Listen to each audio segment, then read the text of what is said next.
chapter 17. Now, this is where I really want to go right now. Look back and verse 8 again. It says, and the word of the Lord came unto Elijah, saying, arise, go to Zarephath, which belongeth to Zidon, and dwell there. Behold, I have commanded a widow woman there to sustain you. So now he's got new direction, kind of like I did.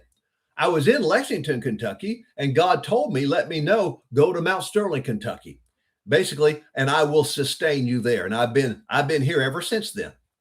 Oh, and God's been taking care of me and my wife ever since then. I'm glad I obeyed God. Boy, and it's wonderful when we obey God. Let's always obey God, praise the Lord. So God told him, if you'll go to this town called Zarephath, I have a widow lady there that's going to take care of you, okay? Verse 10. So he arose and he went to Zarephath. And when he came to the gate of the city, behold, that means look, the widow woman was there gathering of sticks. And he called to her and said, fetch me, I pray thee, a little water in a vessel that I may drink. And as she was going to fetch it, he called to her and said, bring me, I pray thee, a morsel of bread in your hand. And she said, as the Lord thy God liveth, I have not a cake, but a handful of meal in a barrel, and a little oil in a cruse. And behold, I'm gathering 2 sticks, that I may go in and dress it for me and my son, that we may eat it and die. Wow. That we may eat it and die.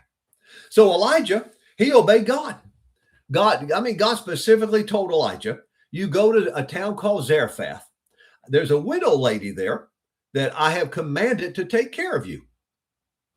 So when Elijah got there, he saw the widow lady. So is it any wonder he asked for water and food? Asked water in a cake or bread? You know why he asked her for some food and water? Because God had told him she's going to take care of you. But as we read the story, it seems like this lady did not know God commanded her to take care of Elijah. Because when he said, bring me some water and a little cake, she said, hey, that's going to be our last meal that I had for me and my son. We were going to eat it and die. You know, she didn't say, when Elijah said, bring me some water and a cake or some water and bread, you know, the widow lady didn't say, oh, I'd be glad to. The Lord spoke to me before you got here and told me I'm supposed to take care of you. She didn't say that, did he? I bet Elijah might have thought she would have.